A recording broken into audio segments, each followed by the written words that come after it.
எதிர்மறையே நேர்மறை என்ற தலைப்பில் இறைஞான ஆசிரியர் நன்மணி ஐயா அவர்கள் உரையாற்றுவார்கள்.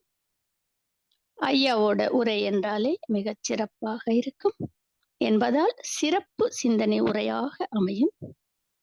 நம் அனைவருக்கும் பரிச்சயமான ஐயாவை பற்றி இன்ட்ரோ தேவையில்லை. இருந்தாலும் புதிதாக இணைந்திருப்பவர்களுக்காக ஓரிரு வார்த்தைகள்.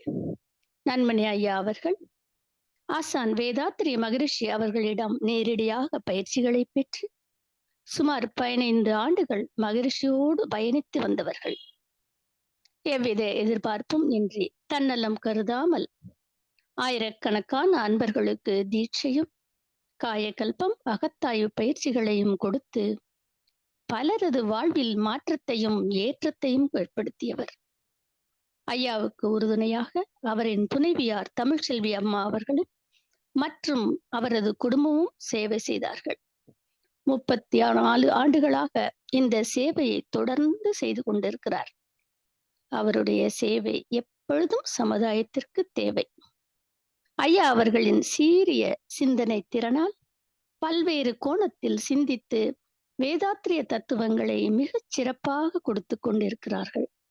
இந்த நிகழ்வில் பங்கேற்கும் நாம் அனைவரும் பாக்கியவான்களே.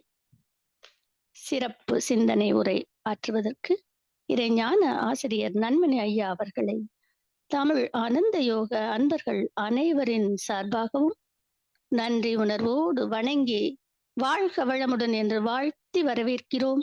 வாழ்க வளமுடன் ஐயா. வாழ்க வளமுடன். வாழ்க வையகம், வாழ்க வையகம், வாழ்க வளமுடன். குரு வாழ்க, குருவே துணை. குருவின் மலரடி போற்றி. சிந்தனையே உடல் நலத்தை சீரமைத்து உய்வித்த குருவே வாழ்க. தியானமே யோகம், யோகமே ஞானம். தமிழ் ஆனந்த வாழ்க வளமுடன். மெய்யன்பர்களே, சிந்தனையாளர்களே, இன்றைய சிறப்பு சிந்தனை தலைப்பு எதிர்மறையே நேர்மறை என்று தலைப்பை ஒரு சிந்தனைக்காக எடுத்திருக்கிறோம். பொதுவாக நமக்கு இந்த நேர்மறை எதிர்மறை என்பதை நிறைய பயிற்சி மையங்களிலே அதிகமாக இதை பேசுகிறார்கள். இதுவும் குறிப்பாக அந்த விற்பனை துறை என்று சொல்லக்கூடிய மார்க்கெட்டிங் துறையில் இருக்கக்கூடிய அந்த பயிற்சி மையங்களிலே இது அதிகமாக பேசப்படுகிறது. நேர்மறையான எண்ணங்கள் இருக்க வேண்டும் என்று பேசப்படுவதை நாம் பார்க்கிறோம். சரி, இப்பொழுது என்ன ஆகிவிட்டது என்று சொன்னால், இப்போ ஆன்மீகத்திலும் இந்த நேர்மறை எண்ணங்கள் எதிர்மறை எண்ணங்கள் அதை பற்றிய நிறைய கருத்துக்கள் வித்தியாசமாக ஆங்காங்கே பயிலப்பட்டு வருகிறது, சொல்லப்பட்டு வருகிறது. இதில் நிறைய மக்களிடம் குழப்பங்கள் இருப்பதை பார்க்கிறோம், நிறைய கேள்விகள் எழுவதை பார்க்கிறோம். இதன் அடிப்படையிலே இப்போ நாம் இதை பல்வேறு வகையில் இதை சிந்தனை செய்ய வேண்டும் என்று எனக்கு தோன்றியது. இதை பற்றி நான் சிந்தனை செய்யும் பொழுது இதை பல்வேறு கோணங்களிலே இதை சிந்தனை செய்யலாம் என்பது போல இருந்தது. இருந்தாலும் இன்றைய கால நேரத்தை அடிப்படையாக கொண்டு இதை ஒரு 3 நிலைகளில் நாம் ஒரு சிந்தனை செய்யலாம் என்று நான் இந்த சிந்தனையை தொடங்குகிறேன். இப்போ நேர்மறை எதிர்மறை இது பொதுவாக எண்ணங்களில் தான் சொல்லப்படுகிறது. எண்ணங்கள் என்று எப்பொழுது சொன்னாலும் அது செயலாக மாறிவிடும் அல்லவா? எண்ணம் தான் சொல்லாகவும் செயலாகவும் மாறுகிறது. அப்ப நேர்மறை எண்ணங்கள் என்று சொல்லும் பொழுது அதிலிருந்து எழக்கூடிய செயல்கள் நேர்மறை செயல்களாக மாறும், எதிர்மறை செயல்களாக மாறும். அப்ப எண்ணமே சொல்லாகவும் செயலாகவும் மாறுகிறது என்பதை நாம் அறிவோம். அப்ப இது எண்ணங்களில் தான் முதலில் இது பேசப்படுவதாக இருக்கிறது. சரி. இப்போ இந்த நேர்மறை, எதிர்மறை. இப்போ இந்த எதிர் அப்படிங்கிற வார்த்தையிலேயே அது என்ன இது? நமக்கு இந்த எதிர்ப்பதம் என்று சொல்லுவோம். அதுபோல அ அதற்கு இந்த நேர் என்பதற்கு ஒரு ஆப்போசிட்டா எதிர் என்று வருகிறது. சரி. இப்போ நேர்மறை எண்ணங்கள், எதிர்மறை எண்ணங்கள். இப்ப நேர்மறை, எதிர்மறை என்பதை நாம் எப்படி பார்க்கலாம்? முதலில் நாம் எப்படி பார்க்கலாம் என்று சொன்னால், சாதாரணமாக இப்பொழுது எனது சிந்தனையிலே மகரிஷியினுடைய காந்த தத்துவம், அலையியக்க தத்துவம் இதையெல்லாம் இவ்வளவு காலமாக உணர்ந்து கொண்ட அடிப்படையில் இந்த நேர்மறை, எதிர்மறை என்பதை ஒரு சிந்தனையாக சற்று பார்ப்போம். அதன் பிறகு நமது பாரம்பரியத்தின் அடிப்படையில் அதை பார்ப்போம். மூன்றாவதாக இப்பொழுது பிராக்டிகலா இது நேர்மறை, எதிர்மறை என்பதை இந்த ஆன்மீகத்திலும் மற்ற பயிற்சி மையங்களும் எப்படி பேசிக் கொண்டிருக்கிறார்கள்? அது இப்ப ஆன்மீகத்தில் எப்படி இருக்க வேண்டும்? அந்த விற்பனை பயிற்சி மையங்களில் எப்படி இருக்க வேண்டும்? அந்த விற்பனை பயிற்சி மையங்களில் இருப்பதை அப்படியே ஆன்மீகத்துக்கு கொண்டு வரலாமா? கூடாதா? அது வேறு, இது வேறு. இதை தெளிவுபடுத்த வேண்டிய ஒரு காலகட்டத்தில் இருக்கிறோம். ஏனென்று சொன்னால், வெவ்வேறு இயக்கங்களில் இந்த நேர்மறை, எதிர்மறை எண்ணங்களை பற்றி நிறைய பேர் பேசியிருக்கிறார்கள். ஆனால் சமீப காலமாக இந்த நேர்மறை எண்ணங்கள் அப்படிங்கிறத பற்றி வேதாத்திரியத்தின் பெயரை சொல்லிக்கொண்டு ஒரு மார்க்கம், ஒரு இயக்கமே இதை அதிகமாக பேசிக்கொண்டிருப்பதை மக்கள் மூலமாக நாம் உணர்கின்றோம். இப்ப இந்த இடத்தில் நமக்கு ஒரு தெளிவு வேண்டும். தெளிவு வேண்டும். அப்ப தெளிவு இல்லை என்று சொன்னால் நமது பாதை எங்கு போய்விடும்? தவறான பாதையாக மாறிவிடும். ஏற்கனவே மனிதன் ஆன்மீகத்தில் ஒரு தவறான பாதையில் போய் எங்கோ முட்டிக்கொண்டிருந்த மனிதனைத்தான் அருட்தந்தை வேதாத்திரி மகரிஷி அவர்கள் இவ்வளவு தத்துவத்தையும் கொடுத்து நம்மை திருப்பி அந்த முறையான பாதைக்கு திருப்ப கொண்டு வந்த வேலையைத்தான் மகரிஷி அவர்கள் செய்தார்கள். அந்த முறையான பாதையில் வந்திருக்கக்கூடிய அன்பர்களை அந்த முறையான பாதையிலேயே அழைத்துச் செல்லாமல் வேறு ஒரு கிளை பாதைகளிலே ஒவ்வொருவரும் இழுத்துச் சென்று ஒரு புதைகுழியில் தள்ளக்கூடிய ஆன்மீகத்தை செய்யக்கூடியதை பார்க்கிறோம். இது வேதனையாக இருக்கிறது.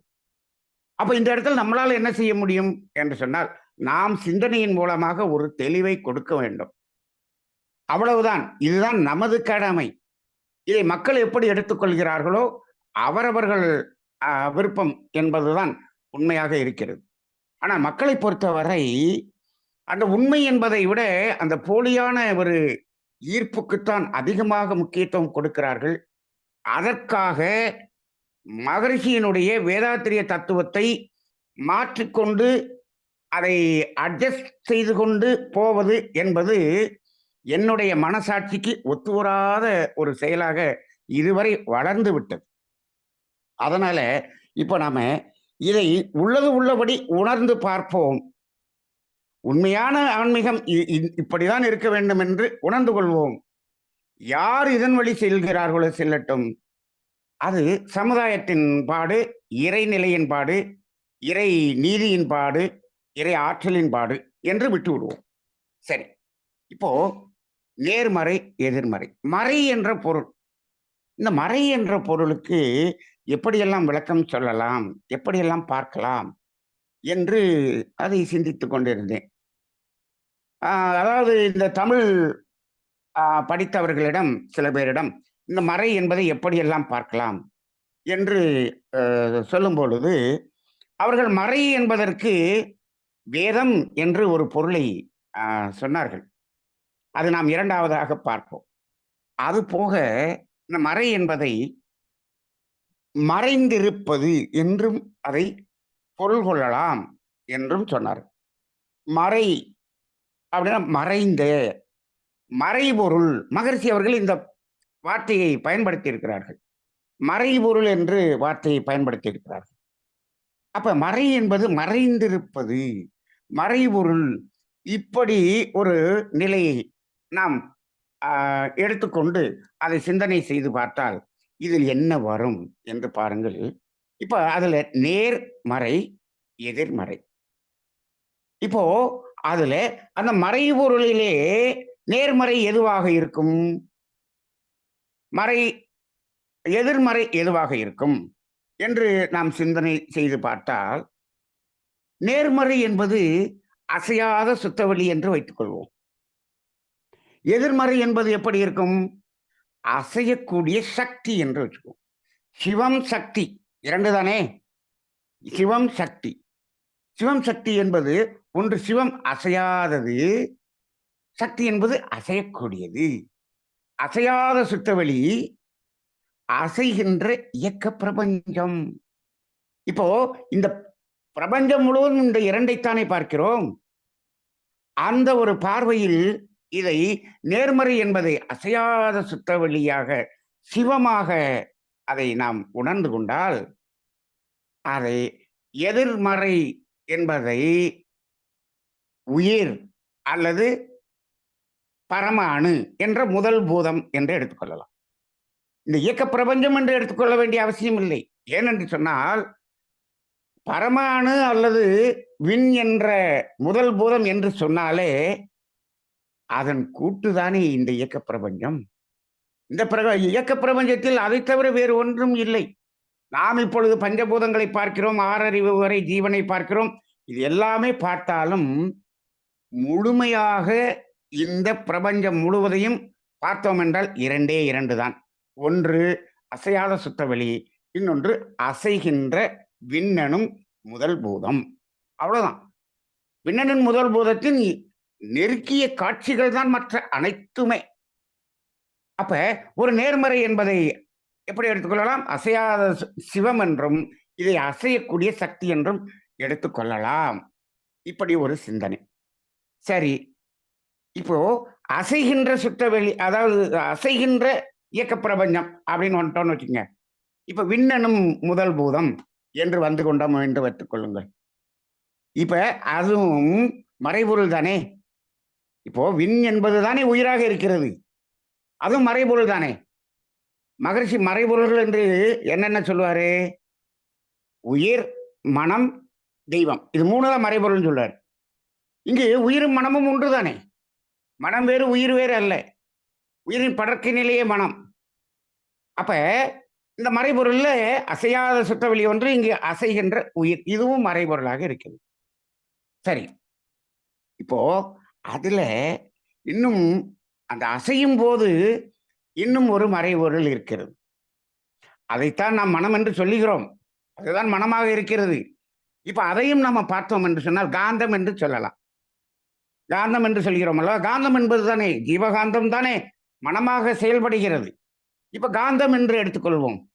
இந்த காந்தம் என்று எடுத்துக்கொண்டால் அதில் நேர்மறை, எதிர்மறை என்று அதை சிந்திக்கலாமா என்று பார்த்தால் அதையும் சிந்திக்கலாம் என்று தோன்றியது. எப்படி? நேர்மறை என்று சொன்னால் அது கொள்ளுமாற்றல், எதிர்மறை என்று சொன்னால் தள்ளுமாற்றல் என்று எடுத்துக்கொள்ளலாம்.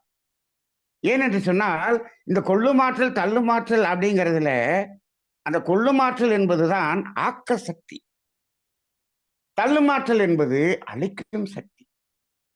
இது நாம அக்குபஞ்சர் தத்துவத்துல தெளிவாக சொல்லுவோம். இன் யாங் என்று சொல்லுவோம். இன் யாங் என்று. அப்ப சோர்ஸ் எனர்ஜி உடலுக்குள்ளாக ஈர்க்கப்படுவது கொள்ளும் ஆற்றல் என்று சொல்லுவோம். உடலிலிருந்து கழிவுகள் வெளியேறுவதை தள்ளுமாற்றல் என்று சொல்லுவோம். அப்ப அந்த கொள்ளுமாற்றலும் தள்ளுமாற்றலும் எதிரெதிர் நிலையில் தானே இருக்கிறது. அப்ப அதை நேர்மறை என்பென்றும் அதை எதிர்மறை என்றும் சொல்லலாம். நேர்மறை என்பது ஆற்றலை கொடுக்கக்கூடியதாக இருக்கும்.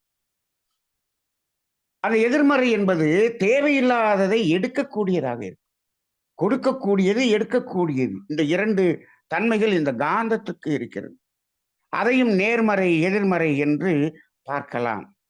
இப்படியெல்லாம் மகரிஷியினுடைய இந்த தத்துவத்தை வைத்தே இந்த 2 வார்த்தைகளையும் பார்க்கலாம் என்பது ஒரு கோணமாக பார்க்கலாம் என்று தோன்றியது. இது இந்த அளவில் போதும்.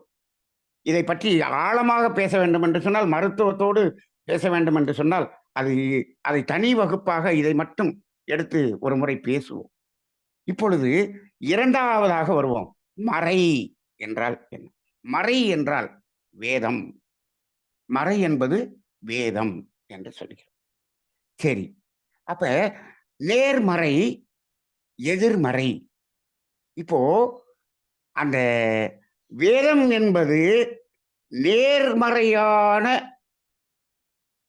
வேதம் அப்படின்னா, அந்த வேதம் எதற்காக என்ன சொல்லுகிறது? நம்ம எங்கு அழைத்துச் செல்கிறது? வேதங்கள் அனைத்தினுடைய நோக்கம் என்ன என்று பார்த்தால், அவை முழுமையாக மனிதனை இறை உணர்வு பெற்று இறைநிலையோடு இணைக்கக்கூடியதற்கான ஒரு வழியை சொல்லுவதுதான் வேதங்கள்.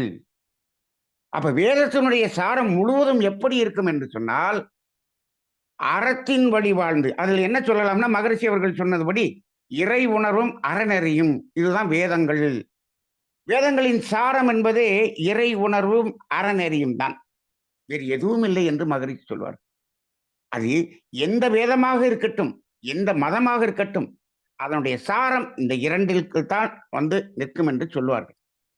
அப்ப அப்படி பார்க்கும் பொழுது, அந்த நேர்மறை என்பது இறைநிலையை நோக்கிய பயணத்திற்கு நம்மை அழைத்துச் செல்லக்கூடியதாக இருக்கும். எதிர்மறை என்பது எங்கு போகும்? அப்ப அதற்கு எதிர்மறை என்று சொன்னால், இறைநிலையை நோக்கிய பயணத்துக்கு எதிர்மறை எது? பொருள் நிலையை நோக்கிய பயணம். இந்த உலக பொருள்களை நோக்கிய பயணம் இப்படின்னு சொல்லலாம். அப்ப இப்போ எதிர்மறை. அப்ப அந்த வேதம் என்பதை பார்க்கும் பொழுது, இது இந்த பொருள் நிலையை நோக்கி போகுது. அது என்ன ஆகும்? அந்த இறைநிலை நோக்கிய பயணத்துக்கு எதிர்மறை தான் இந்த பொருளை நோக்கிய பயணம். இதை நமது முன்னோர்கள் நிறைய சொல்லி இருக்கிறார்கள். பொருள் நிலையில் போக போக போக போக இறைநிலையிலிருந்து நாம் என்ன பண்ணுகிறோம்? விடு அதாவது நாம் அந்த நெருக்கத்திலிருந்து தூரத்துக்கு விலகி வருகிறோம் என்பது முன்னோர்கள் நிறைய சொல்லி இருக்கிறார். இயேசுநாதர் கூட சொல்லுவார். ஒட்டகம், அதாவது ஊசியின் துளையிலே ஒட்டகம் கூட நுழைந்து விடும். இந்த பொருள் நிலையில் உயர்ந்திருப்பவர்களுக்கு ஆன்மீகம் என்ற ஞானம் வரவே வராது என்று சொல்லுவார். அப்ப இது அதற்கு எதிரான ஒன்றாக இருக்கிறது. அப்ப வேதம் என்ற நிலையில் அதை நாம் பார்க்கலாம். சரி. அப்ப வேதங்கள் என்னென்ன சொல்லுகிறது என்பதையெல்லாம் பார்த்தோம் என்று சொன்னால், அதுவும் ஒரு தனியான ஒரு வகுப்பாக இருக்கும். இதை இப்படி ஒரு கோணத்திலும் பார்க்கலாம். அப்ப நேர்மறை என்பது இறைநிலை நோக்கிய பயணம், எதிர்மறை என்பது பொருள்நிலை நோக்கிய பயணம். வள்ளுவர் சொல்லுவார் அல்லவா, அவ்வுலகம் இவ்வுலகம் என்று சொல்வார். பொருள் இல்லாருக்கு இவ்வுலகம் இல்லை, அருள் இல்லாருக்கு அவ்வுலகம் இல்லை என்று சொல்வார் இல்லையா? அப்ப அந்த அவ்வுலகம் என்பதை நோக்கி செல்வது நேர்மறை, இவ்வுலகத்தை நோக்கி செல்வது எதிர்மறை என்று நாம் ஒரு சிந்தனையாக பார்த்துக் கொள்வோம். சரி. இப்பொழுது நாம் நடைமுறையில் இருக்கக்கூடிய சிந்தனைக்கு வருவோம். இப்ப நடைமுறையில் பயிற்சி மையங்களிலே இந்த நேர்மறை எண்ணங்கள், எதிர்மறை எண்ணங்கள் இது எப்படி பேசப்படுகிறது? பிராக்டிக்கலா வருவோம். ஏன்னா நமக்கு இன்னைக்கு பிராக்டிக்கலா இருக்கக்கூடிய குழப்பத்துக்கு தீர்வு வேண்டும். அப்ப அதுக்கு வருவோம். இப்ப என்ன ஆகிறது என்று சொன்னால், நேர்மறை எண்ணங்கள் தான் வேண்டும், எதிர்மறையாக எண்ணக்கூடாது என்று இப்பொழுது நிறைய பயிற்சிகளில் சொல்லிக் கொண்டிருக்கிறார். இதை நான் மார்க்கெட்டிங் துறையில் இருந்ததனால், நான் என்னுடைய காலம் முழுவதும் நான் விற்பனை பிரிவில் தான் ஆயுள் காப்பீட்டு கழகத்திலே வேலை பார்த்தேன். அதனால நிறைய ட்ரைனிங் நான் அட்டன் பண்ணியிருக்கேன். நிறைய பயிற்சி வகுப்புகள் கொடுக்கக்கூடிய பணியிலும் நான் இருந்திருக்கிறேன். அப்ப அங்க என்ன சொல்லுவாங்க? நேர்மறை எண்ணங்கள் என்பதை அடிக்கடி பாசிட்டிவ் திங்கிங் அடிக்கடி பயன்படுத்துவாங்க. ஏன்? மார்க்கெட்டிங்ல அவங்க ஜெயிக்கணும், பொருள் நிலையில் உயர வேண்டும், அந்த டார்கெட் அச்சீவ் பண்ணணும். அப்ப அந்த இடத்துல இதை என்ன பண்ணுவாங்க? நமக்கு என்ன வேண்டுமோ அதை பெறுவது என்பதில் அங்கு நேர்மறை. நான் பெற்றுவிட்டேன், நான் பெற்று விடுவேன், நான் இதை பெற்றுக்கொண்டிருக்கிறேன், இது எங்க எனக்கு கிடைக்க போகுது அப்படின்னு நெகட்டிவா நினைக்க கூடாது இப்படின்னு சொல்லி இந்த மார்க்கெட்டிங்ல நிறைய பேசுவாங்க. சரி, இப்போ அதே அந்த நேர்மறை எண்ணங்கள் தான் வேண்டும் என்று ஆன்மீகத்திலும் பேசுகிறார்கள். இதுல இன்னைக்கு ஆன்மீகம் என்பது எப்படி இருக்குன்னா, இதாவது பொதுவாக ஒரு பொது அமைப்பை வைத்துக்கொண்டு இந்த சமுதாய அமைப்பாக ஆன்மீகம் நடந்து கொண்டிருப்பது என்பது ஒரு காலத்தில் இருந்தது. இப்போது நம்ம உலக சமுதாய சேவா சங்கம் மாதிரி ஒரு பொது அமைப்பாக இருந்து ஒரு மகானுடைய அந்த கருத்துக்களை இந்த சமுதாயத்துக்கு எடுத்து செல்வது என்பது ஒரு காலத்தில் இருந்தது. இப்பொழுதெல்லாம் ஆன்மீகம் எப்படி இருக்கிறது என்று சொன்னால், ஒவ்வொரு தனிநபரும் ஒவ்வொரு ஆன்மீக அமைப்பை அமைத்துக் கொள்கிறார்கள். தனிநபரே ஆரம்பித்துக் கொள்கிறார்கள். இது தனிநபராக ஆன்மீகம் என்பது பெரிய குருமகான்களிடம்தான் இருந்தது. அவர்கள் தனியாக எதையும் செய்யவில்லை. அவர்கள் பொதுவாக இருந்துதான் செய்தார்கள். ஏனென்று சொன்னால், அந்த அளவுக்கு மகான் நிலையில் வந்தவர்கள் சந்நியாச நிலையில் இருந்தார்கள். அவர்கள் பற்றிலிருந்து விலகி இருந்தார்கள். அவர்கள் இந்த சமுதாய உணர்வோடு செய்யும் பொழுது அதில் இந்த சமுதாய மக்களும் இணைந்து செய்தார்கள். இப்பொழுதெல்லாம் ஆன்மீக அமைப்புகளை நடத்துபவர்கள் குடும்பஸ்தர்கள் அவரவர் தனித்தனியாக அமைப்புகளை ஏற்படுத்திக் கொள்ளக்கூடிய ஒன்றை பார்க்கிறோம். ஒவ்வொருவரும் ஒவ்வொரு அறக்கட்டளையை தொடங்கிக் கொள்கிறார்கள். அந்த அமைப்புகளை தொடங்கிக் கொண்டிருக்கிறார்கள். அதற்கு பெயரை வைத்துக் கொள்கிறார்கள். அதற்கு சில தெய்வங்களையும் வைத்துக் கொள்கிறார்கள். இப்பொழுதெல்லாம் நான் நேற்று ஒரு ஆடியோ ஒரு பெரிய ஒரு டாக்டரேட் படித்த ஒரு பேராசிரியர் பேசுவதை கேட்டேன். தமிழ்நாட்டில் இதுவரை அதாவது நமது தமிழ் கலாச்சாரத்திலே இலக்கியங்களிலே கேள்விப்படாத பெயர்களிலெல்லாம் இறைவனை இவர்கள் புதிதாக உற்பத்தி பண்ணி கொண்டு ஒவ்வொரு இயக்கத்தையும் கொண்டு வந்து கொண்டிருக்கிறார்கள் என்று பேசுகிறார். அப்ப ஒவ்வொருத்தரும் ஒவ்வொன்று தனக்காக ஒன்றை தோற்றுவித்துக் கொண்டு இதை செய்து கொண்டிருக்கக்கூடிய ஒரு ஆன்மீகமாக சென்று கொண்டிருக்கிறது. அப்ப இது முழுக்க பொருளீட்டும் நிலையில் அந்த ஆன்மீகம் சென்று கொண்டிருக்கக்கூடியது அதிகமாக இப்பொழுது வளர்ந்து கொண்டிருக்கக்கூடியதாய் நம்ம பார்க்கிறோம்.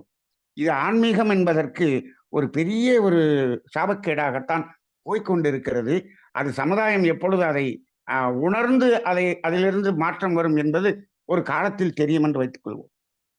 இப்போ அங்கு நேர்மறை என்று பேசுகிறார். என்ன பேசுகிறோம் என்று சொன்னால், என்ன பேசுகிறார்கள் என்று சொன்னால், நேர்மறை எண்ணங்கள் என்று சொன்னால், இந்த பிரபஞ்ச ஆற்றல் என்பது, இந்த இயற்கை சக்தி என்பது இந்த பொருள் வளங்களை எல்லாம் அதுதான் நமக்கு கொடுக்கிறது என்றும், இந்த பிரபஞ்ச ஆற்றலை பயன்படுத்தி இந்த பிரபஞ்ச ஆற்றலின் இணைப்பை கொண்டு நாம் நமக்கு வேண்டிய பொருள்களை எல்லாம் பெற்றுக்கொள்ளலாம் என்று நிறைய பேசப்படுகிறது.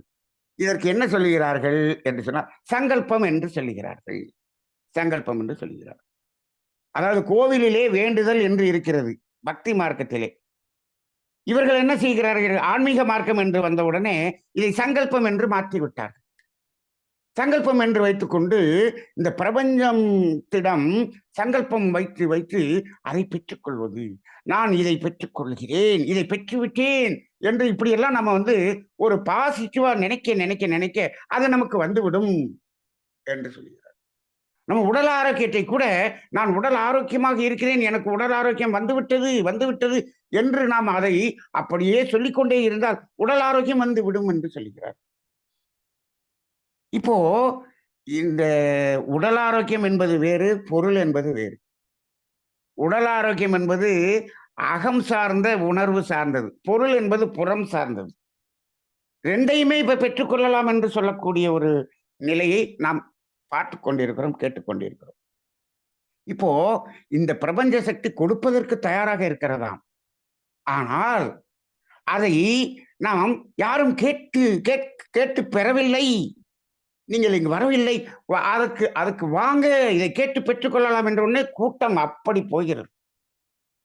இப்போ இங்கு செயல் விளைவு தத்துவம் என்ன ஆனது? கர்மவினை தத்துவம் என்ன ஆனது? ஒவ்வொரு மனிதனுக்கும் அந்த கர்ம வினையின் அடிப்படையில் தான் வாழ்க்கை நடக்கிறது என்பது மகர்ஷி தெளிவாக சொல்லிவிட்டார். செயல் விளைவு தத்துவத்தை அற்புதமாக உணர்த்தி விட்டார். இப்படி இருக்கும் பொழுது நமக்கு என்ன வர வேண்டும் என்பது அவரவர் வினை அடிப்படையாக கொண்டு இருக்கிறது. அப்ப நீ உன்னுடைய செயல்களை மாற்றி இங்கு தூய்மை செய்தால் உனக்கு வர வேண்டியது தானாக வரும். ஒன்று.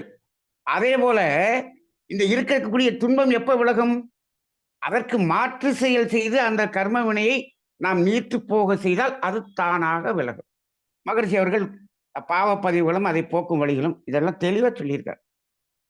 அப்ப ஒரு மனிதன் தன்னுடைய செயலை மாற்றி அந்த செயல் மாற்றத்தின் மூலமாகத்தான் வாழ்க்கையில் மாற்றத்தை பார்க்க முடியும் என்பதுதான் மகரிஷியினுடைய தெளிவான கருத்து.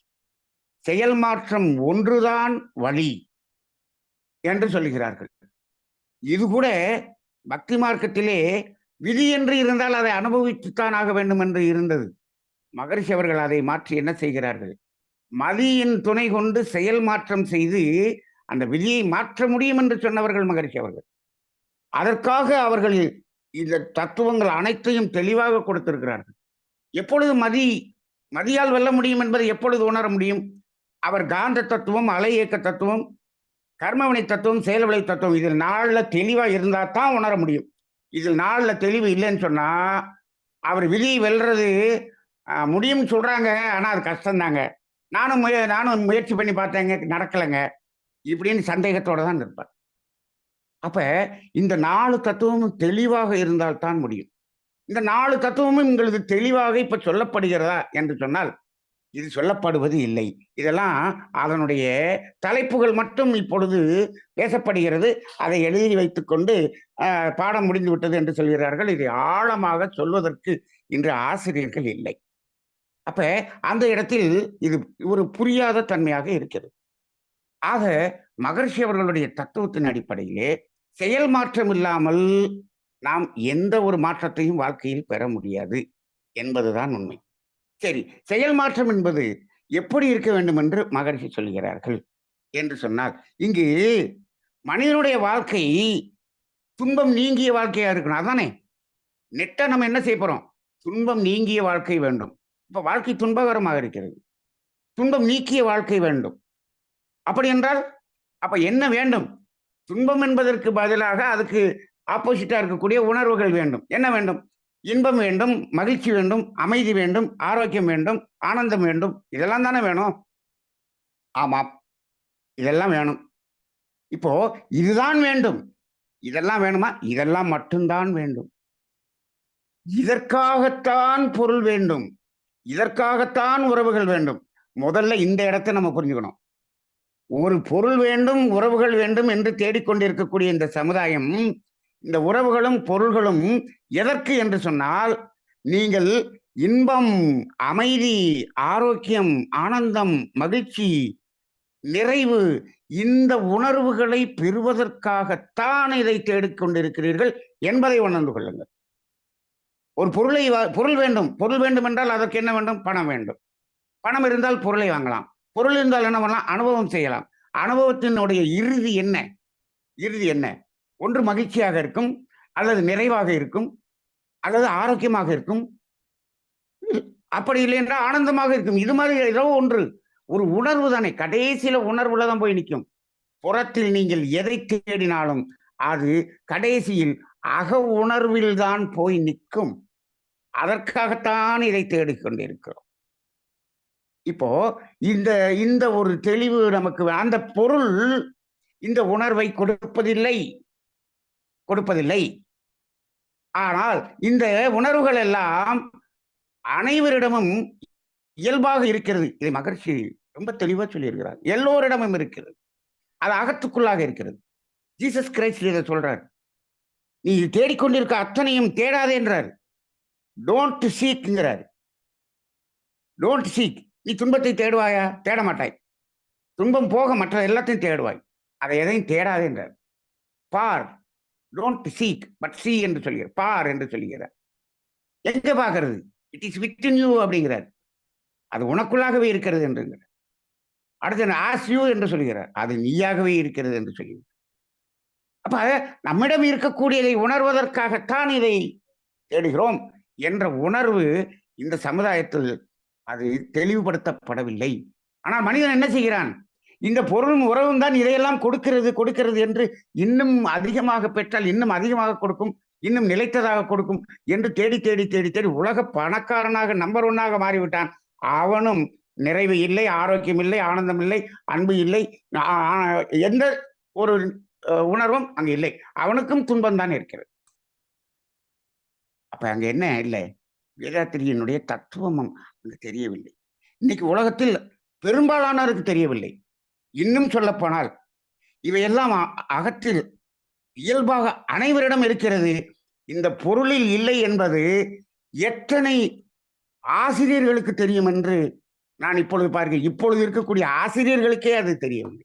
அவர்களே அதை விளங்கிக் கொள்ளவில்லை.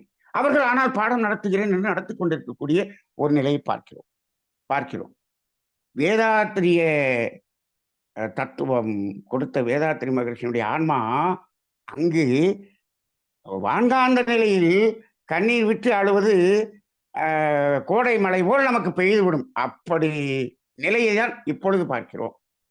சரி, இப்போ இந்த இடத்துல இப்போ நாம இந்த அகம் புறம், நேர்மறை எதிர்மறை, இது அகம் புறம் என்று பார்ப்போம். இப்ப பாருங்க, இப்போ நேர்மறை எண்ணம் என்று இவர்கள் சொல்லுவது எல்லாமே எதை பெறுவதற்காக சொல்லுகிறார்கள் என்று சொன்னால், இந்த புறத்தில் இருக்கக்கூடிய பொருளை பெறுவதற்காக, இதை ஆன்மீகத்தின் மூலமாக பெறுவதற்காக, பிரபஞ்ச ஆற்றலின் மூலமாக பெறுவதற்காக, தியானத்தின் மூலமாக பெறுவதற்காக நிறைய சொல்றாங்க. நல்ல தவம் செய்து முடித்து விட்டு அந்த தவம் முடிவுக்கு வரும்பொழுது எப்படி இது பாருங்க, அந்த வர்ணனையை பாருங்க. தவம் முடிவுக்கு வரும்பொழுது நீங்க தீட்டா லெவல்ல இருக்கீங்கன்னு வச்சுங்க, தீட்டா லெவல்ல இருந்து ஆல்பா லெவலுக்கு வந்து அப்படியே மெதுவா மெதுவா அப்படியே வந்து ஆல்பா லெவல்ல இருந்து அந்த பீட்டா லெவலுக்கு அது இணையக்கூடிய இடம் இருக்கிறதே, அப்பதான் அந்த தவம் முடியக்கூடிய இடம். அப்ப அவங்க என்ன சொல்றாங்க, அந்த 12, 13, 14 அப்படிங்கிற அந்த அலை வரும்பொழுது மகரிஷி என்ன சொல்லியிருக்காரு? சங்கல்பம் செய்ய சொல்லியிருக்கிறார். ஆமாம் ஆமாம், அந்த இடத்துல அந்த சங்கல்பத்தை செய்துவிட்டு உங்களுக்கு வாழ்க்கையில் என்னென்னலாம் வேண்டுமோ அதையெல்லாம் பேப்பரில் எழுதி வைத்துக் கொள்ளுங்கள். அந்த அலைச்சூழலிலே நீங்கள் இதையெல்லாம் நான் பெற்றுவிட்டேன் அப்படின்னு நீங்க என்ன வேணுமோ விளையாடுங்க. ஆடி கார்னா ப்ளூ கலர்ல, இந்த கலர்ல, இந்த பிராண்டு காரு அப்படி நான் வாங்கி விட்டேன், வாங்கி விட்டதாக கற்பனை செய்யுங்கள், பாவனை செய்யுங்கள், உங்களுக்கு வந்துவிடும் என்று சொல்லுகிறார். உங்களுக்கு என்னென்ன வேணுமோ எல்லாத்தையும் கேளுங்க, வந்துவிடும் என்று சொல்லுகிறார். இது எதற்காக? சரி, இப்ப வந்துவிடும் என்று சொல்கிறார். இப்ப இதற்கு முன்னால் மகரிஷி அவர்களுடைய சங்கல்பத்தை சொல்லிவிட்டு என்று சொல்கிறார். இப்ப நான் என்ன கேட்கிறேன், மகரிஷி சங்கல்பம் சொல்லியிருக்கிறாரே, அதில் ஏதாவது பெறுதல் என்பதற்காக சொல்லியிருக்கிறாரா? அங்கு ஏதாவது பெறுதல் என்று இருக்கிறதா என்று பாருங்கள். மகரிஷி அவர்கள் முழுக்க முழுக்க விடுவதுதான் சங்கல்பமாக சொல்லியிருக்கிறாரே தவிர, அங்க எதிர்மறையைத்தான் அவர் சொல்லியிருக்கிறாரே தவிர நேர்மறை இல்லை.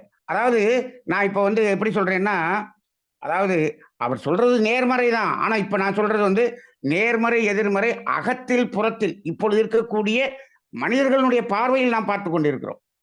இப்ப என்ன சொல்றாங்கன்னா, மகரிஷி நான் இப்போ என்னுடைய பார்வையில் நான் வேதாத்திரியத்தை சொல்லும் பொழுது இதை விட வேண்டும், அதை விட வேண்டும், விட வேண்டும், விட வேண்டும், விட வேண்டும் என்பதுதான் அதிகமாக சொல்லுகிறேன். பெற வேண்டும் என்பதே இல்லை. ஆன்மீகத்தில் விட வேண்டியது மட்டும்தான் இருக்கிறது என்று விட வேண்டியதை அதிகமாக சொல்லிக் கொண்டிருக்கிறேன். அப்பொழுது ஒருவர் சொல்லுகிறார், ஒரு இயக்கத்தில் இருந்து ஒருவர் சொல்லுகிறார், இங்க ஒரு பேராசிரியர் எப்ப பார்த்தாலும் நெகட்டிவா பேசிக்கிட்டு இருக்கார்.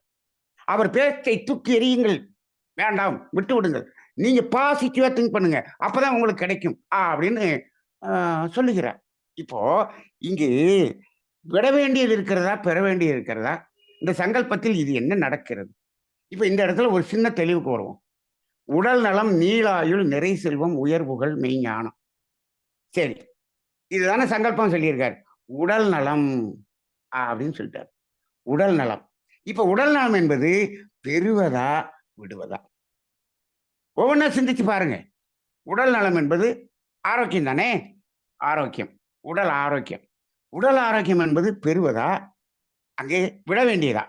உடல் ஆரோக்கியத்தை நீங்கள் விட வேண்டியதை விட்டு பெற முடியுமா, பெற வேண்டியதை பெற்று ஆரோக்கியத்தை பெற முடியுமா? எங்காவது ஆரோக்கியம் கொடுக்கப்படுகிறது என்று சொல்லி இருக்கிறார்களா? எந்த மருத்துவராவது இந்த ஆரோக்கியத்தை கொடுக்கிறேன் என்று சொல்லுகிறாரா? எந்த மருத்துவமனையாவது ஆரோக்கியத்தை கொடுக்கிறேன் என்று சொல்லுகிறதா? எங்கும் சொல்ல முடியாது. சொல்ல முடியாது. ஏனென்று சொன்னால், ஆரோக்கியம் என்பது நம்மிடம் இயல்பாக இருக்கக்கூடியது. இருக்கக்கூடியது. அதை நீங்கள் சங்கல்பம் செய்து பெறுவது என்பதே கிடையாது. ஏற்கனவே நீங்கள் ஆரோக்கியமாகத்தான் இருந்தீர்கள். இப்பொழுது இந்த ஆரோக்கியத்தை கெடுத்து வைத்திருக்கிறோமே, அது கீழே இருக்கக்கூடிய அந்த முழுமையான ஆரோக்கியத்தை மறைத்துக் கொண்டிருக்கிறது. அந்த ஆரோக்கியம் நம்மிடம் இருக்கிறது. அது இல்லை என்று சொல்லவே முடியாது. நாம் ஒரு சாமியம் ஒன்று சொல்லுவோம். எந்த ஒன்றை யாரும் யாருக்கும் கொடுக்க முடியாதோ, எந்த ஒன்றை யாரும் யாரிடமிருந்தும் பெற முடியாதோ, அந்த ஒன்று அனைவரிடமும் இயல்பாக நிறைந்து இருக்கிறது என்று ஒரு சாமியத்தை சொல்லியிருப்போம். இதில் நீங்க ஆரோக்கியத்தை போட்டு பாருங்கள். ஆரோக்கியம் யாராவது யாருக்காவது கொடுக்க முடியுமா? யாரிடமிருந்தாவது பெற முடியுமா? முடியாது. அப்படின்னா என்ன அர்த்தம்? எல்லாருக்குள்ளயும் அதை இயல்பாக நிறைந்திருக்கிறது. இப்போ இதை மகரிஷி அவர்கள் எங்க சொல்லியிருப்பாரு அப்படின்னு சொன்னா, இன்பம் என்பதற்கு சொல்லியிருப்பார்.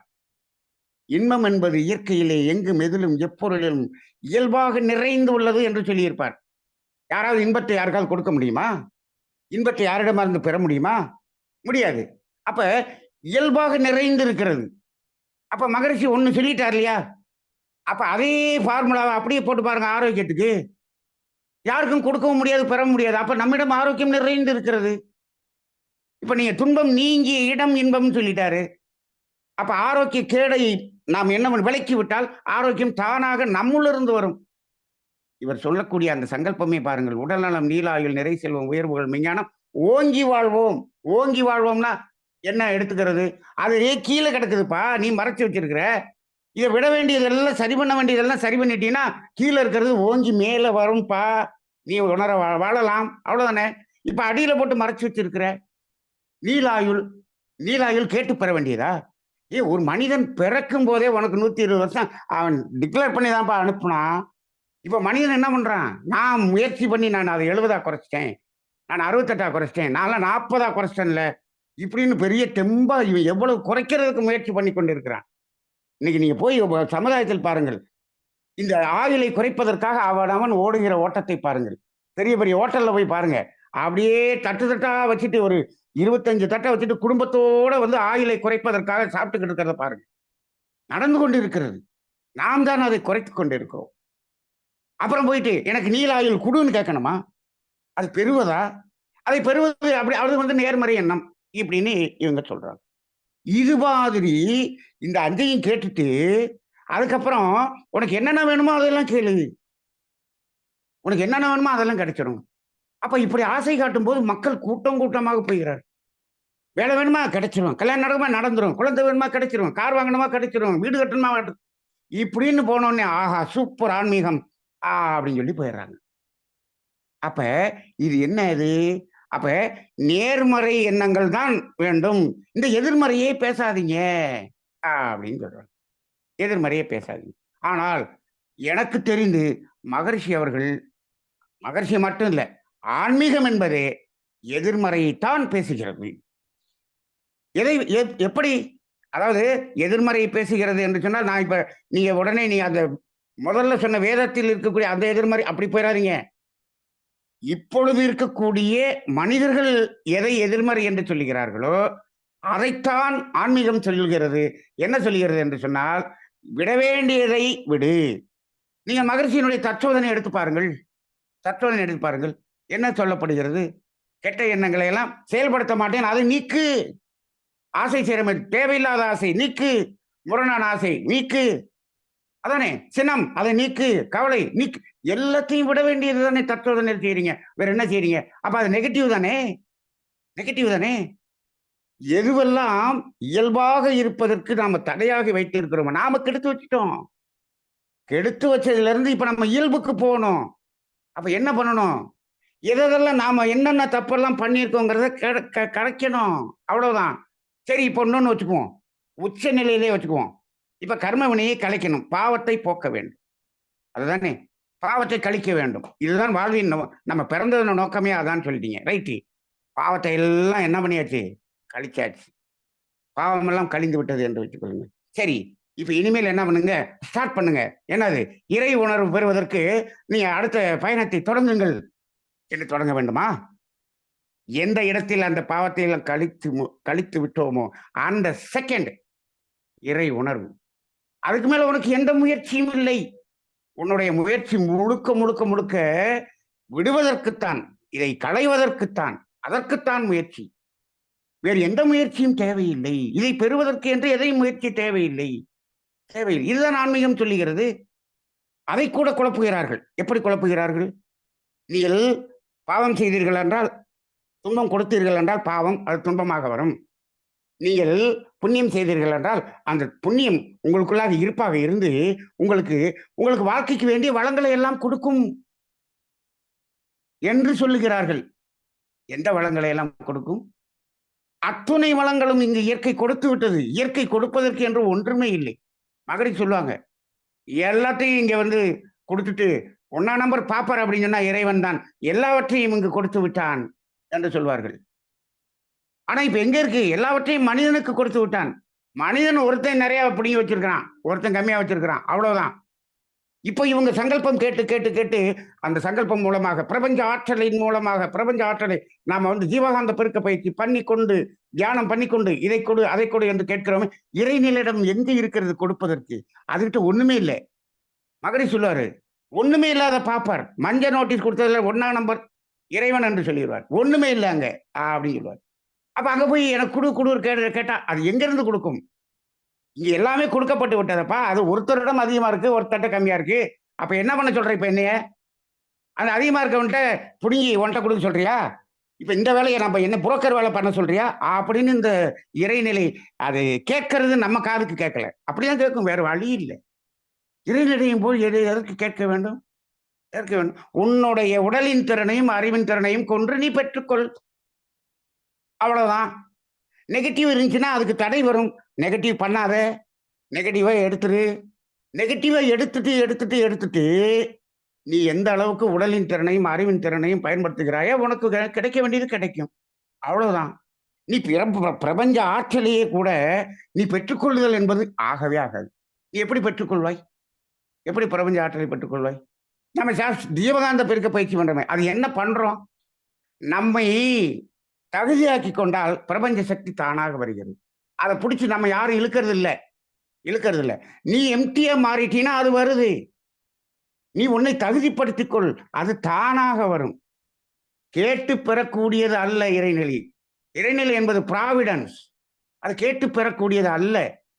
அப்ப உன்னை தகுதிப்படுத்திக் கொண்டால் தானாக வரும். அப்ப நேர்மறை எண்ணங்கள் என்று இந்த பொருளை பெறுவது என்பதற்காக ஒரு ஆன்மீகத்தை பயன்படுத்துவது என்ற ஒரு நிலை இப்பொழுது வரும்பொழுது இந்த ஆல்பா மெடிடேஷன் என்று ஒன்று வந்தது அல்லவா? ஆல்பா மெடிடேஷன், அந்த நிலையிலிருந்து கேளுங்கள். இப்போ இந்த மாதிரி யாரெல்லாம் அந்த பாசிட்டிவ் திங்கிங் என்று பொருளை பெறக்கூடிய ஒரு ஆன்மீகத்தை நடத்துகிறார்களோ, நடத்துபவர்களினுடைய நோக்கம் பொருளை பெறுவதுதான் நோக்கமாக இருக்கிறது. பொருளை பெற்று வசதியாக வாழ்வதற்காகத்தான் அவர்கள் ஆன்மீகத்தை நடத்துகிறார்கள் என்பதுதான் உண்மை. ஆனால் அவர்களுக்கு பொருள் சேர்ந்து விடுகிறது. ஆனால் இப்ப அன்பர்கள் எல்லாம் ஆன்மீகம் என்பதனுடைய நோக்கத்துக்காக செல்கிறீர்களா, பொருளுக்காக செல்கிறீர்களா? பொருளுக்கு செல்கிறால் புற வாழ்க்கை சார்ந்த நீங்க மார்க்கெட்டிங்ல எத்தனையோ சொல்லுவாங்க, போய் கேளுங்க. ஆனால் ஆன்மீகம் என்பது என்ன? இது அகவாழ்வுக்குரியது, அகநோக்கு பயிற்சிக்குரியது ஆன்மீகம். இந்த புற வாழ்க்கைக்குரியது இங்கு இருக்கக்கூடிய அந்த மற்ற பயிற்சிகள் எல்லாமே இதையும் அதையும் என்ன பண்ணக்கூடாது, கம்பைன் பண்ணக்கூடாது. இப்ப என்னன்னு பார்த்தோம்னா, இப்ப இந்த ஆங்கிள் நம்ம இதை பார்த்தோம் என்று சொன்னால், இப்பொழுது புற வாழ்க்கையில் எதுவெல்லாம் நேர்மறை என்று சொல்லுகிறார்களோ, எது பொருளை பெறுவதுதான் நேர்மறை எண்ணம். அப்பதான் உங்கள்ட்ட பொருள் சேரும். நீங்க எதிர்மறையா நினைக்கிற உங்கள்ட்ட பணமே சேராது, பொருளே சேராது. என்னால எங்கெங்க முடிய போகுது இப்படின்னு சொன்னா எனக்கு முடியாது. நான் என்னால எப்படிங்க வீடு கட்ட முடியும்னா முடியாது. நான் வீடு கட்டி விட்டேன், இத்தனை பெரிய வீடு கட்டி விட்டேன், இப்படியே நினைச்சோம் அப்படின்னு சொன்னா வீடு வந்துடும். இப்ப நான் பேசுகிறேன் என்று நினைத்து விடாதீர்கள். கிட்டத்தட்ட ஒரு 97, 98, 95, 96, 90 அந்த அந்த காலகட்டத்தில்.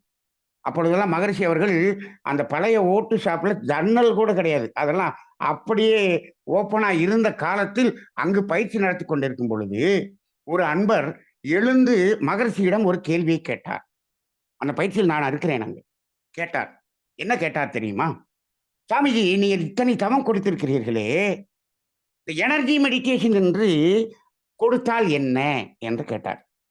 "அது என்னப்பா எனர்ஜி மெடிடேஷன்? நீங்க என்ன அதுல சொல்ல வர்றீங்க?" அப்படின்னு கேட்டார்.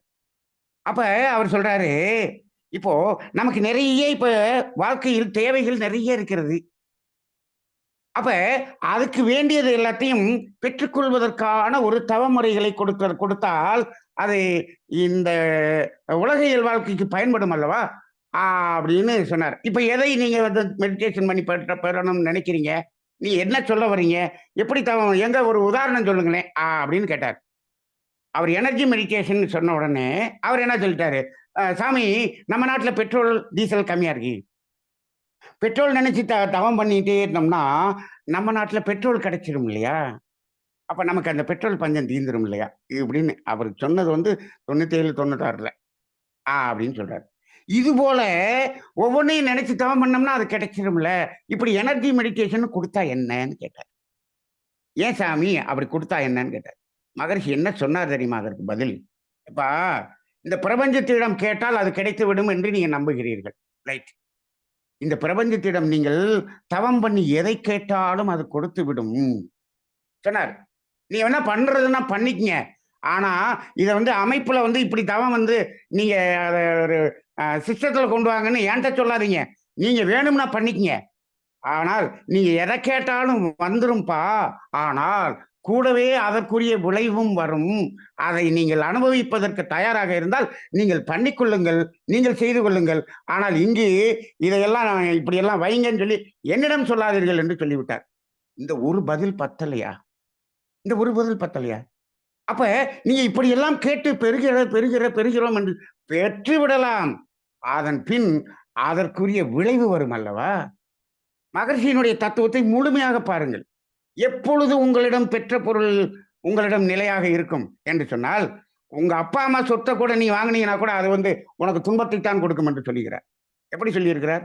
"என் உழைப்பாலும், என் அறிவின் திறனாலும் பெற்ற பொருளை வைத்தே வாழ்வேன்." அப்ப உனக்கு பொருள்நிலை வேண்டும் என்று சொன்னால், பொருள்நிலைக்கு என்ன பண்ணணும்? என் உடல் உழைப்பாலும், அறிவின் திறனாலும் உழைத்து பெற்றதை மட்டும் தான் வைத்து வாழ். அதுதான்ப்பா உனக்கு நிலையா இருக்கும். அதுதான் உனக்கு துன்பத்த குடுக்காம இருக்கும்.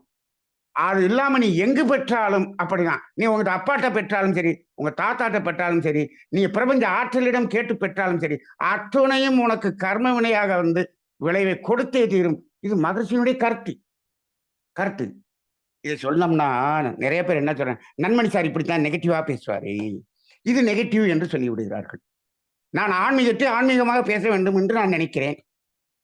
நீங்க வெளியில வாங்க. நான் இப்ப எல்ஐசில வந்து ட்ரெய்னிங் குடுக்கறதுக்கு கூப்பிடுறாங்க. நான் அந்த ட்ரெய்னிங் புரோகிராம்க்கு இப்போ கூட நான் ரிட்டயர் ஆன பிறகு கூட, அங்க எல்லாம் இப்ப இருக்கக்கூடிய ஆபீசர்ஸ் எல்லாம் அவங்க அவங்க நல்லா பேசுறதுக்கு ஆள் இல்ல. வாங்கன்னு கூப்பிடுறாங்க. நான் போறேன். அங்க நடத்துறேன். அங்க நடத்தும்போது நான் நடத்துறேன். அங்க வேற மாரி தான் நடத்துவேன். ஆனாலும் அங்க என்ன பண்ணுவேன்னா, அங்க வேற மாரி நடத்துவேன். புறத்தில் இருக்கக்கூடியதுக்கு மார்க்கெட்டிங் மாரி நடத்துவேன். ஆனால் அதில் அறம் என்பதை சேர்த்துக் கொள்ளுங்கள் என்று ஒன்றை சேர்த்து விடுவேன். சேர்த்து விடுவேன். முடிஞ்ச அளவுக்கு இதையும் கொண்டோம். அதில நுழைச்சு அப்படி சேர்ப்பேன். பொருள் சம்பாதியுங்கள். எவ்வளவு நாள் சம்பாரிச்சுக்க. ஆனால் அதில் அறம் என்பது இருக்க வேண்டும். அப்படின்னு சொல்லிருவேன். அப்படின்னு சொல்லிருவேன். அப்ப ஆனால் இங்க ஆன்மீகம் பேசும்போது ஆன்மீகமாக இருக்க வேண்டும். அகம் என்கின்ற வாழ்க்கை அகமாக இருக்க வேண்டும். புறம் என்பது வேறு, அகம் என்பது வேறு. மகரிஷி தெளிவா சொல்லியிருக்காங்க. இந்த புற வாழ்க்கை என்பது எதற்காக என்று சொன்னால், முதல் இணைப்பாக உடலும் உயிரும் இணைந்து இருப்பதற்காகத்தான் இந்த பொருள். அவ்வளவுதானே? அவ்வளவுதான்ப்பா நீ பெற வேண்டியது. அப்ப இப்படி பேசுகின்ற ஆன்மீகம் நடத்துபவர்கள் எல்லாம் வாழ்க்கை தத்துவத்தில் தேவைகள் 3 என்பதையே உணராத மூடர்களாக இருக்கிறார்கள் என்றுதான் நான் சொல்வேன். இந்த வார்த்தையை நான் பயன்படுத்துறதுக்கு தயவு செய்து மன்னித்துக் கொள்ளவும். ஏன் என்று சொன்னால், மகரிஷி அவர்கள் சொல்லிவிட்டாரு. இந்த தேவைகள் 3 இருக்கிறது அல்லவா? இதை எங்கு மீறின இடத்துல அது என்னாகும்? கர்ம வினையாக மாறிவிடும். இதுதான் தேவை. இதுதான் தேவை. இப்ப கூட நான் கூட சொல்றது உண்டு. ரைட், அந்த தேவையை தேவையாக நாம் வாழ்ந்து கொள்வது, தேவையை சௌகரியமாக வாழ்ந்து கொள்வது, தேவையை ஆடம்பரமாக வாழ்ந்து கொள்வது என்று 3 நிலை இருக்கிறது. சரி, சௌகரியமாகங்கிறத கூட நம்ம ஏத்துக்கலாம். எப்படி ஏத்துக்கலாம்? அது ஒருத்தருடைய உடல்நிலையை பொறுத்து, வயசை பொறுத்து, வயோதிகத்தை பொறுத்து, அதற்கு தகுந்தாற் போல் அந்த தேவை மாறுபடுகிறது அல்லவா? அப்ப அந்த சௌகரியம் என்பதை எடுத்துக்கொள்ளலாம். அதுக்காக வந்துட்டு என்னால முடியும். ஆனா நான் வந்து என்னால பஸ்ல போ முடியும்.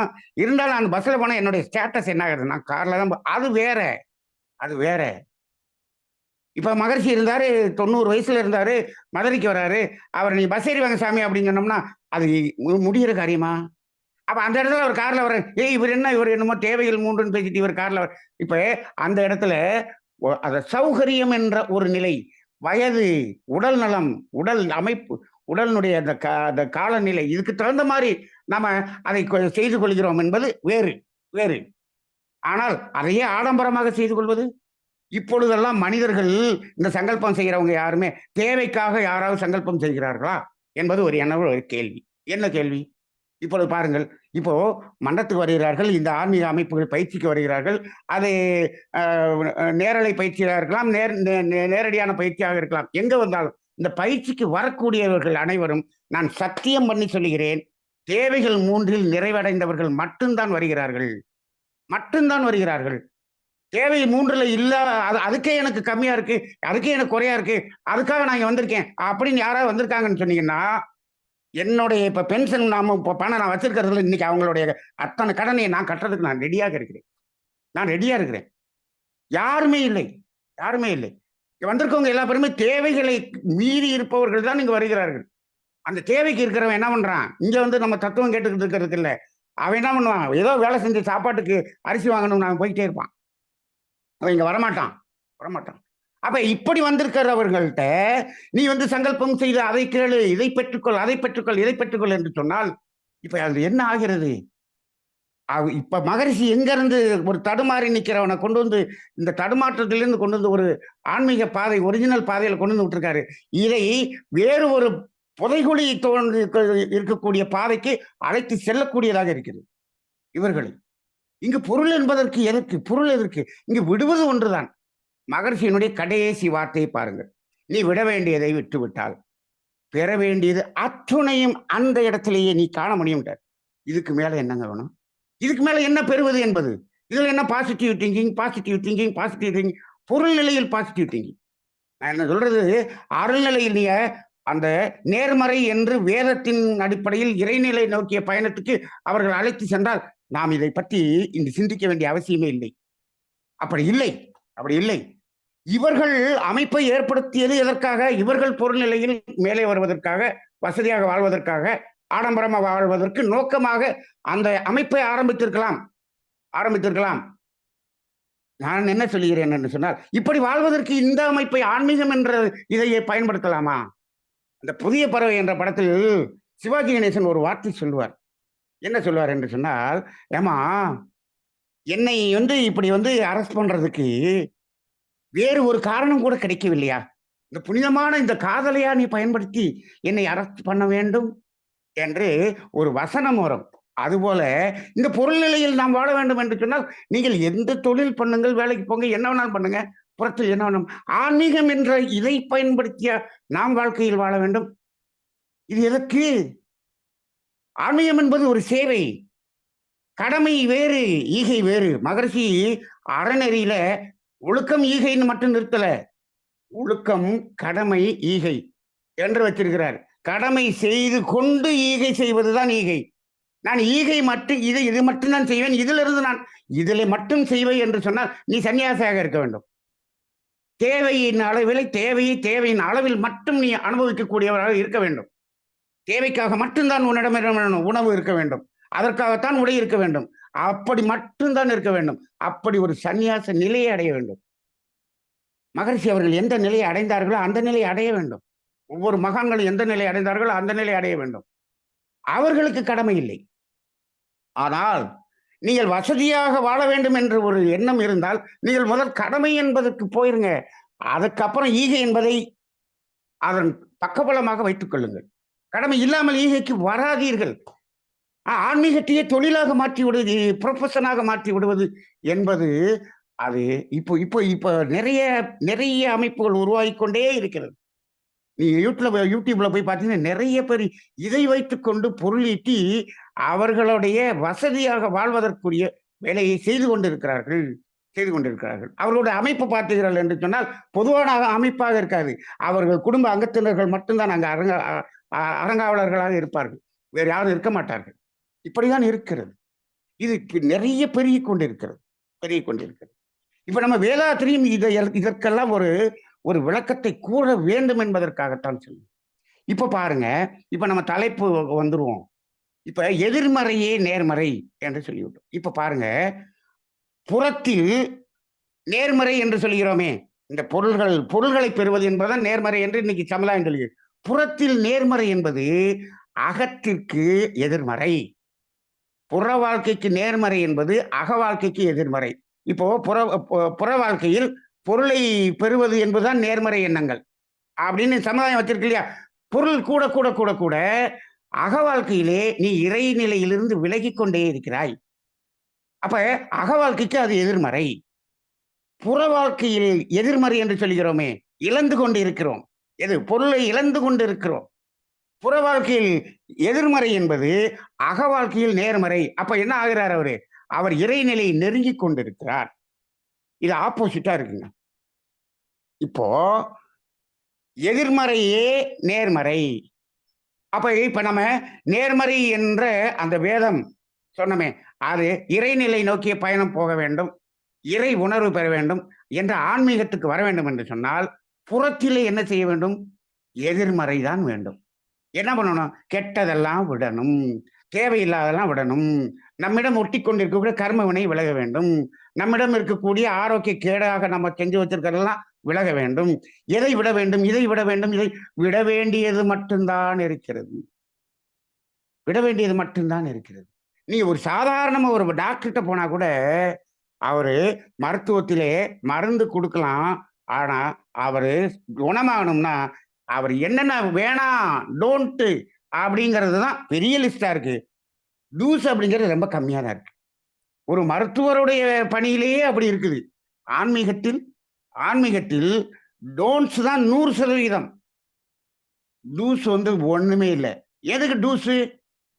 நீ செய்ய வேண்டியது என்ன இருக்கு? விட வேண்டியது மட்டும்தான். நீ விட வேண்டியதெல்லாம் விட்டுட்டீங்கன்னா, நீ ஒரு முயற்சியற்று இரு. உனக்குள்ளாக பெற வேண்டியது அத்துணையும் உன்னிடம் அன்பு. இப்போ இப்படி எல்லாம் பேசிக்கொண்டு பாசிட்டிவ் பாசிட்டிவ் பாசிட்டிவ் என்று அந்த பாசிட்டிவ் இன்னொன்னையும் துணிச்சிடறாங்க. என்ன சொல்லிடுறாங்க? இந்த பிறவியிலேயே நான் ஞானம் அடைந்தே தீர்வேன் அப்படின்னு ஒரு சங்கல்பத்தையும் அதையும் பாசிட்டிவா நினைங்க, ஞானம் அடைந்தே தீர்வேன். அங்க ஒரு முரண்பாடா இருக்குதா இல்லையா? முரண்பாடா இருக்குதா இல்லையா? இந்த முரண்பாடு அந்த அலை இயக்கத்துல என்ன பண்ணும்? எங்க மன்றத்துல ஒரு அம்மா கேட்டாங்க, என் மருமக பிரெக்னண்டா இருக்கு, ஆம்பளை பிள்ளை பிறக்கணும்னு மன்றத்துல வாழ்த்துங்கன்னாங்க. எத்தனை மாசம்மா அப்படின்னு கேட்டேன். 5 மாசம் ஆயிடுச்சு. அம்மா அங்க அது ஆண் குழந்தையா பெண் குழந்தையா நாங்க டிசைட் ஆகிப்போச்சு. அது ஒரு பெண் குழந்தை வளர்ந்துகிட்டு இருக்குன்னு வச்சுக்கோங்க 5 மாசத்துல. இங்க மன்றத்துல இருந்து ஆண் குழந்தை பிறக்கணும், ஆண் குழந்தை பிறக்கணும், ஆண் குழந்தை பிறக்கணும் இப்படி எல்லா பேரும் வாழ்த்துனாங்கன்னா இந்த அலை இயக்கமும் அந்த இலக்கமும் போய் மோதி மோதி மோதி ரெண்டும் சேர்ந்து அபார்ஷன் ஆகி போயிருமா? இப்படி எல்லாம் வாழ்த்தாதீங்க. நல்லபடியா குழந்தை பிறக்கணும்னு வாழ்த்துங்க. இப்படி எல்லாம் கேட்காதீங்க அப்படின்னு. இப்ப இங்க என்ன பண்றீங்க? ஒரு பக்கம் பாசிட்டிவா என்ன கேட்கறீங்க? பொருளை கொடு, இதை கொடு, அதை கொடுன்னு கேட்கணுங்கிறீங்க. இன்னொரு பக்கம் என்ன பண்ணுங்க? நான் ஞானம் அடைந்து விட்டேன், இந்த பிறவியிலே ஞானம் அடைந்தேன். எப்படி ஞானம் அடைவாய்? விட வேண்டியதை விடாமல் எப்படி ஞானம் அடைவாய்? ஒண்ணுமே வேண்டாம். நீ பெற வேண்டியது ஒண்ணுமே வேண்டாம். எந்த முயற்சியும் வேண்டாம். புத்தர் என்ன செய்தார்? முயற்சி செய்து முயற்சி செய்து முயற்சி செய்து கடைசியில நான் எதையும் இன்னும் தேடுவதில்லை, முயற்சியற்று அமர்கிறேன் என்று உட்கார்ந்தார். ஞானம் கிடைத்து விட்டது. அதுதானே. நீங்கள் ஞானம் அடைந்தவர்கள் யாராவது பெற்று ஞானம் அடைந்தார்களா? இல்லை யாராவது கொடுத்து ஞானம் அடைந்தார்களா? அவர்கள் யாருக்காவது ஞானம் கொடுத்தார்களா? இல்லவே இல்லை. அவர்கள் விட வேண்டியதை விட்டுத்தான் ஞானம் அடைந்திருக்கிறார். இப்ப எல்லாத்தையும் பெற்றுக்கொண்டு ஞானம் அடைவேன் என்று பல பேர் சொல்லிக் கொண்டிருக்கிறார்கள். வசதியாக காரு பங்களா எல்லாத்தோட இருந்து கொண்டு நான் ஞானம் அடைந்து விட்டேன் என்று சொல்பவர்கள் இருக்கிறார்கள். நான் ஞானம் அடைந்து விடுவேன் என்று சொல்பவர்கள். ஞானம் என்றால் என்ன என்று புரியாத ஞான சூனியங்கள் என்றுதான் அவர்களை சொல்ல வேண்டும். ஏன்னா இதுவரைக்கும் மகான்கள் அப்படி இல்லை. அத்தனையும் விட்டதுதான் ஞானம். ஞானம். இந்த புறத்தில் இருப்பது முழுவதையும் அவங்க அதிலிருந்து விலகிய பிறகுதான் அவர்களுக்கு ஞானம். ஆனால் அந்த விலகிய நிலையில் அவர்கள் அடைந்த ஆனந்தம், அளப்பரிய ஆனந்தம், அதெல்லாம் நமக்கு எப்படி இருக்குன்னே தெரியாது. அவர்கள் அதில் ஆனந்தமாக வாழ்ந்து கொண்டிருந்தார்கள். யார் இதை பெற்றுக்கொண்டு பெற்று பெற்று பெற்று ஞானம் அடைந்தவர்? யாராவது ஒருத்தரை சொல்ல முடியுமா? இல்லை. ஞானி என்று அவர் சொல்லிக் கொள்ளலாம். அப்படியெல்லாம் சொல்ல முடியாது. ஆக, இப்ப நடைமுறை வாழ்க்கையில் இருக்கக்கூடிய பாசிட்டிவ் திங்கிங், நெகட்டிவ் திங்கிங்கிறதுல, இப்பொழுது என்னுடைய அனுபவத்தில் மகரிஷியினுடைய தத்துவங்களில் தற்சோதனை எல்லாமே பார்த்தோம் என்று சொன்னார். நாம் இப்போ புண்ணியம் செய்கிறோம் என்று வைத்துக் கொள்ளுங்கள். அதுவே என்ன செய்கிறோம்? புண்ணியத்தில் கூட என்ன செய்ய இன்பத்தை கொடுக்கிறோமா? இல்லையே. துன்பத்தை போக்குகிறோம். அங்கேயும் ஒரு நெகட்டிவ தான் நமக்கு போய் அத சரி பண்றோம். அங்கேயும் நெகட்டிவ் தான். துன்பத்தை கொடுக்காமல் இருக்கிறது. இரண்டொழுக்க பண்பாடு எடுத்துக்கணும். யாருக்கும் துன்பம் கொடுக்க மாட்டேன். அந்த இடத்துல துன்பம்ங்கிற வார்த்தை நெகட்டிவ் தானே? சரி. துன்பப்படும் உயிர்களுக்கு என்னால் முடிந்த உதவி. அதுவும் நெகட்டிவ் தானே? இந்த 2ல எங்கேயாவது இன்பம்னு வருதா? உங்களுடைய பாசிட்டிவ் எங்கேயாவது இருக்குதா? ஏதாவது இருக்கா? ஆன்மீகம் என்பதை நெகட்டிவா விடுறதுதான்ப்பா. இதுதான் ஆன்மீகம். எனக்கு தெரிந்த அளவில் விட வேண்டியதுதான் ஆன்மீகம். புறத்தில் நீங்கள் எதையெல்லாம் விடுகிறீர்களோ, விடும்போது அகத்தில் நம்மிடம் இருக்கக்கூடிய அத்துணை உணர்வுகளையும் நாம் உணர முடியும். அதுதான் இறை உணர்வு. அதுதான் இறைநிலை அடைதல் என்ற கடைசி நிலை. ஆக, நாம் இந்த எதிர்மறைதான் நேர்மறையாக இருக்கிறது. புறத்தில் எதிர்மறை என்பதுதான் அகத்தில் நேர்மறை. ஆன்மீகம் என்று வைத்துக் கொண்டால் புறத்தில் எதிர்மறையாக விட வேண்டியதை விடுங்கள். புறத்தில் பெறுவது என்று இருந்தால் நீங்கள் ஆன்மீகம் என்பதற்கு வராதீர்கள். புற வாழ்க்கைக்கு சென்று விடுங்கள். அதை பெற்றுக்கொள்ளுங்கள். அதனுடைய விளைவுகளை அனுபவித்துக் கொள்ளுங்கள். உங்கள் சந்ததிகளுக்கும் கொடுத்து விடுங்கள். சந்ததிகளும் துன்பத்தை அனுபவிக்கட்டும். இது அவரவர் விருப்பம். ஆனால் ஆன்மீகம் என்ற பெயரில் இதை செய்ய வேண்டாம் என்பதுதான் என்னுடைய ஒரு கருத்தாக இருக்கிறது. மகரிஷியினுடைய சங்கல்பம் கூட அந்த உடல் நலம், நீராயுள், நிறை செல்வம், உயர்வுகள், மெஞ்ஞானம் கூட அது கூட எல்லோரிடமும் இருக்கிறது. அதை மறைத்துக் கொண்டிருப்பதை விடுவதற்குத்தான் சங்கல்பமே தவிர அதை பெறுவதற்கு என்று சங்கல்பம் இல்லை. மகரிஷியினுடைய சங்கல்பம் எதுவும் பெறுவதற்கு என்று இல்லை இல்லை. அப்ப அந்த அடிப்படையில் தான் மகரிஷியினுடைய தத்துவங்கள் இருக்கிறது. அதை ஆன்மீகத்தை ஆன்மீகமாக பார்ப்போம். அக வாழ்க்கையை அக வாழ்க்கையாக பார்ப்போம். புற வாழ்க்கையை புற வாழ்க்கையாக பார்ப்போம். இரண்டையும் போட்டு குழப்பி சமுதாயத்தை குழப்ப வேண்டாம் என்பது என்னுடைய சிந்தனையாக இருக்கிறது. இந்த சிந்தனையில் ஏதேனும் தவறு இருந்தால் அனைவரும் மன்னித்தாளுமாறு கேட்டுக்கொண்டு இந்த உரையை நிறைவு செய்து கொள்கிறேன். வாழ்க வையகம், வாழ்க வையகம், வாழ்க வளமுடன்.